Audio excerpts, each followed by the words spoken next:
Sir Topham Hatt works his engines hard, but they are very proud when he calls them really useful. I'm going to the scrapyard today, Edward called to Thomas. What? Already? You're not that old, replied Thomas cheekily. Thomas was only teasing.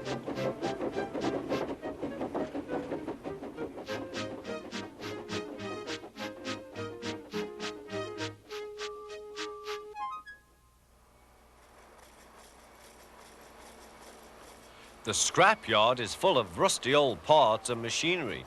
They are broken into pieces, loaded into cars, and Edward pulls them to the steelworks, where they are melted down and used again.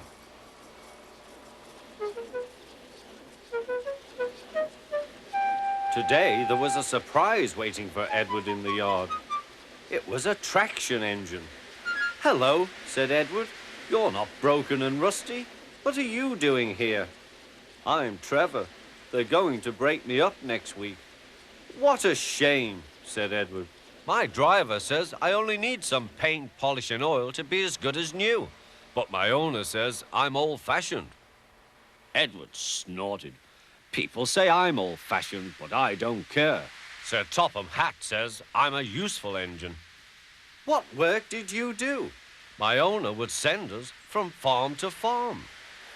We threshed corn, hauled logs, and did lots of other work.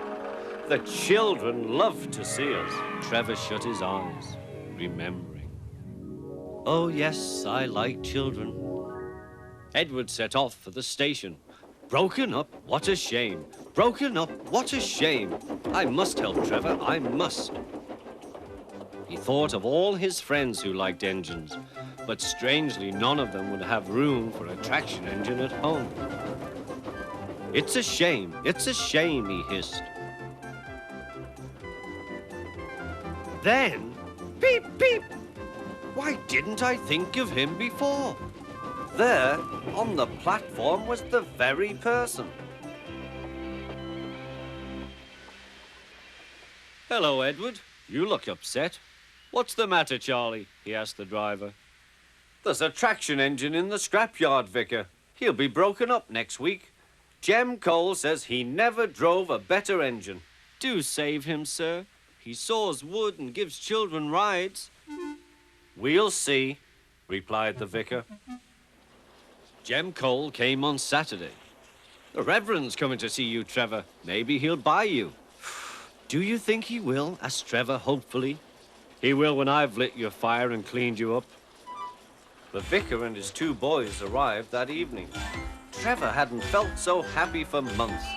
He chuffered about the yard. "Show your paces, Trevor," said the vicar.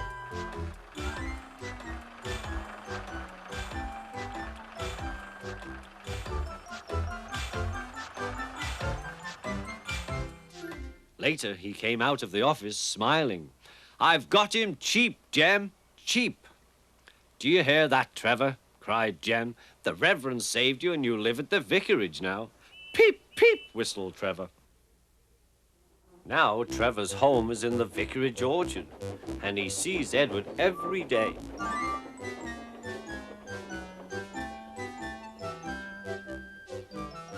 His paint is spotless and his brass shines like gold.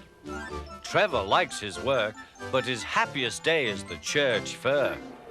With a wooden seat bolted to his bunker, he chuffers round the orchard, giving rides to children.